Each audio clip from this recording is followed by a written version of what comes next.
Welcome to The Business Strategist, the show for CEOs and founders ready to scale fast, lead smarter, and build a business that doesn't rely on them. I'm Adam Strong, award-winning strategist, former elite athlete, international speaker, and 3 times best-selling author. After 3 decades in business, I know exactly what it takes to grow, scale, and exit with impact. Each week, I dive into real conversations with industry experts, bold entrepreneurs, and clients navigating the uphill struggles of business, giving you the tools, the strategies to create more profit, more freedom, and more impact. Let's get into it.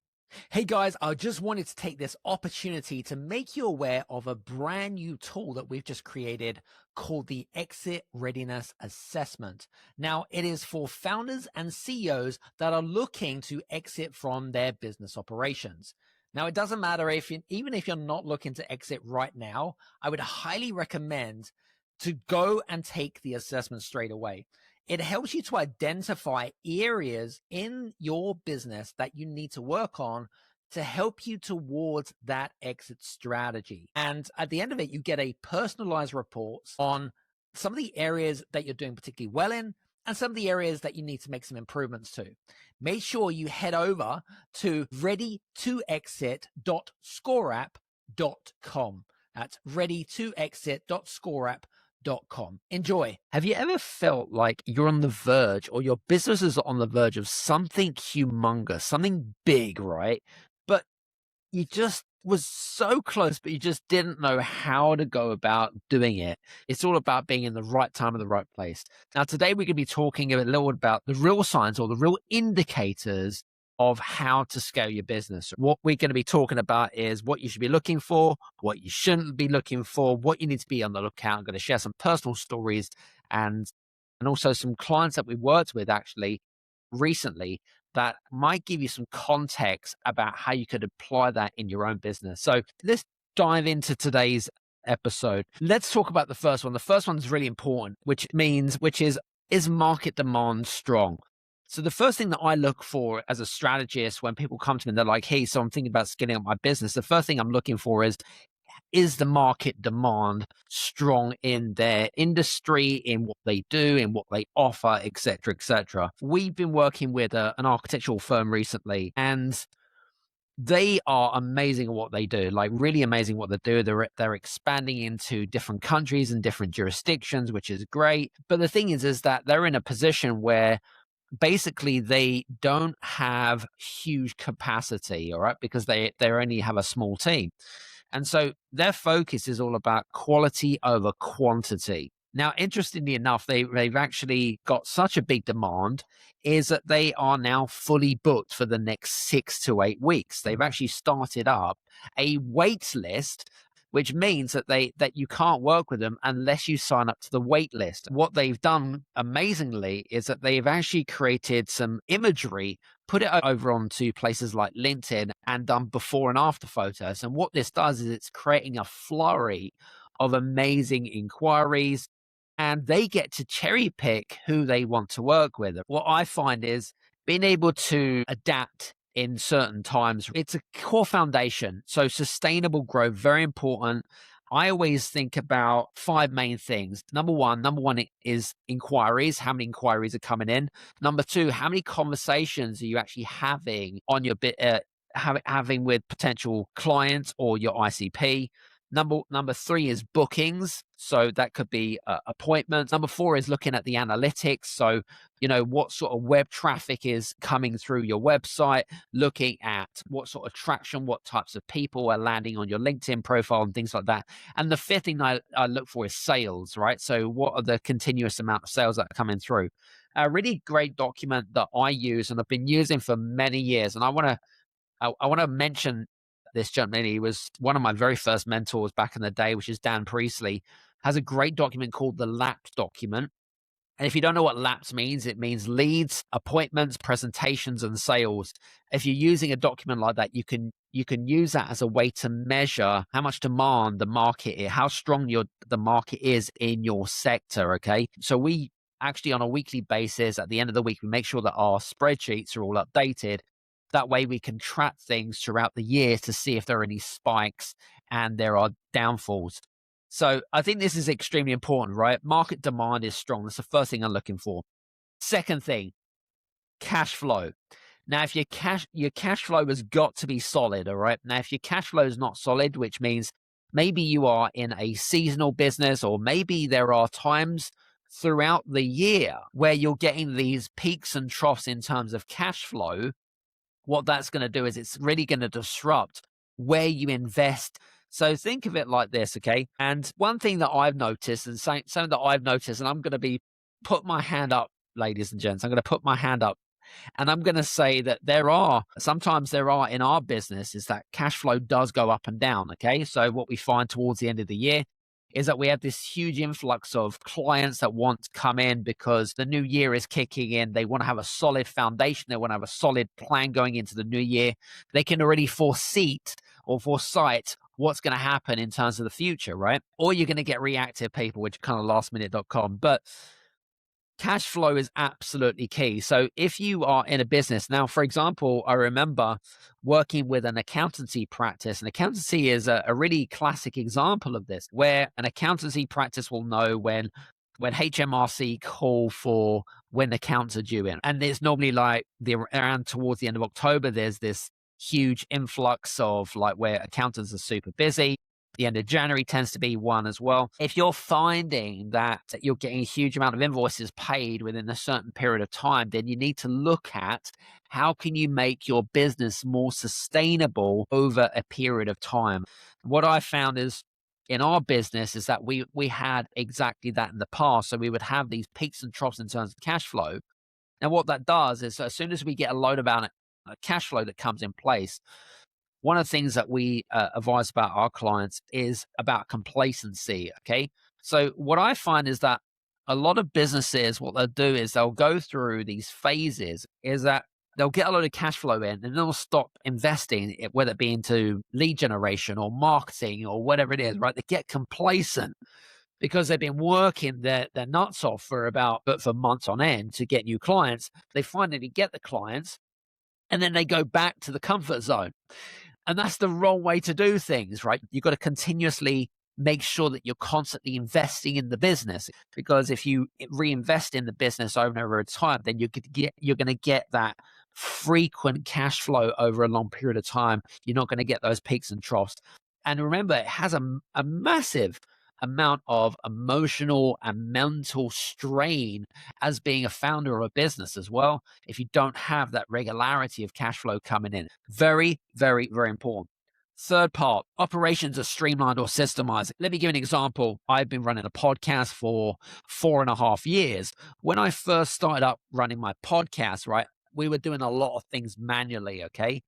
So we weren't utilizing a lot of systems. We were doing a lot of things manually, which meant things such as manually uploading of scripts, manually write out all of the, not necessarily from A to B, but we would have to give like a detailed description. We would have to create lots of titles. And all in all, it would take up a huge amount of me and my team's time. And I thought to myself that there's got to be an easier way to streamline this. There's got to be a much easier way to make things happen. So one of the things that we started implementing was what productivity tools could we do to help streamline and speed things up. So we started introducing things like Trello. Trello is a great productivity tool because it uses boards, and we're able to effectively duplicate, because we found that a lot of the things that we were doing, it was duplicatable. So using Trello, for example, was just a great tool just to streamline things, implementing, bringing in things like Google Drive, make sure that people have access to that Google Drive, of course, and make sure that there is a process of when guests come onto the show, for example, what is it that they need to do? There's like a checklist of all the things. And if you make it easy for them, you make it easy for yourself. So that is just, again, another kind of example of making sure that your operations are streamlined. Make sure that they're not complicated and you're trying and testing things all the time. Point number 4 is your team ready? Very important here. So let me give an example here. We were working with a law firm a few years ago, and the founder itself had been working in employment law for quite some time, wanted to do something a little bit different, follow her passion, etc. Now, before that actually happened, she needed to bring on other team members on board. But once she'd brought those team members on, she needed to align the team, right? She needed to bring people up to scratch and say, "Hey guys, listen, we're gonna be opening up a extra part of the business, but I need to make sure that everyone is aligned. Everyone is going towards this vision. Everyone steps up." And so, in that period of time when there was uncertainty of an expansion of the business and didn't know what that would look like, the rest of the business was ticking along lovely because everyone had been clued up. Everyone was aligned, their personal values, everyone felt looked after. And there was this kind of really great correlation in terms of culture about where everyone was going. I remember about 4 years ago, we ran the Game Changer Summit, which was one of my first digital summits that I'd ever created. And what was really interesting is that I carefully handpicked and reached out to selective guests that I thought would be really good based on the vision and the mission of the summit. But also what was really important is that we created I suppose they call it a collaboration between me and the guests, but also with people that were working behind the scenes. We actually we had 7 full-time people working behind the scenes that people didn't know about. I had to get everyone together. I had to say, look, listen, guys, this is the reason why we're doing this. This is where it's going to take us. And and I need you to all step up because I'm not the best graphic designer. I'm not the best editor. I'm not the best copywriter. This is what I need you to do. This is how I'm thinking. This is my vision. This is what I believe what's going to happen. So what was really interesting is based off the back of that first summit, we had over 2,500 people opt in. And this was the very first time I did this. We gave it all away for free. So that's just another example of, is the team ready? So have you had those conversations or are you guessing? And the last one, which is one of my favorite, but the most important part, I think, is having a clear growth plan. Now, interestingly enough, we'd been working with a business planning company actually, and what was really interesting is that they were very good at what they did. I'm not going to deny that. What they weren't very good at is actually planning their own business, and you probably would have seen this if you're a marketing agency, if you're an accountant or whatever it is. What you'll find that you're very good at working for other clients, but when it comes to your own business, it becomes a bit of a neglect, right? I don't know if you can resonate with me on that. What was really interesting is that they'd been established for quite a number of years and they felt like they tried everything in terms of marketing, in terms of lead generation, in terms of sales, like they tried everything. The business owner itself felt completely exhausted and was just kind of scratching their head thinking, where am I going to go now? Like, it created a lot of anxiety and overwhelm and frustration more than anything else because, again, they were kind of A, but they wanted to be where B was. And so B was kind of like the dream and the desire, which was to be able to, help the founder to exit operationally. But the big problem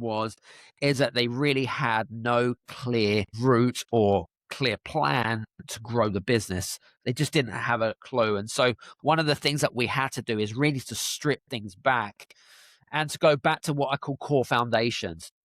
And when I say core foundations, looking at, for example, looking at your vision, your mission, your purpose, what's the legacy you want to create? What does an exit plan mean to you as a business founder? Because it means different things to different people. Going back to your ICP and the problems that you're trying to solve for them. Because really, it doesn't matter who you are and what you do. Ultimately, if you're listening to this video, you are a problem solver, number one. Nothing else, nothing more. You're a problem solver. You are there to solve your ICP's problems and then create solutions based around solving those problems. This is where a lot of amateur entrepreneurs, where they actually create the solution first, but without understanding if there's, number one, there's a demand for it. But number two, you really understand that there's an alignment between the problems that you're trying to solve and the solution that you're creating. Let's recap here because I know that I've kind of rushed through that really, really quickly. First of all, I talked about, is market demand strong? Okay. How are you adapting to growth? I basically gave you the example of the architecture firm that we're working with right now and that they're fully booked and they've started up a wait list now. and they are 6 to 8 weeks booked in advance now. If you want to work with them, you have to fill in a simple form, and they get to cherry pick who they want to choose, because guess what? They only have capacity for a small amount of clients per year. So they want to make sure that they're bringing massive transformation. Second point I talked about is cash flow. It has to be solid. So if you're having these massive peaks and troughs throughout the year, okay, in terms of cash flow, you've really got to look at, why is that the case? Is it because it's seasonal? If you're in a specific type of industry where basically there's a deadline. So you've got to make sure that there is cash flow that is solid throughout the year.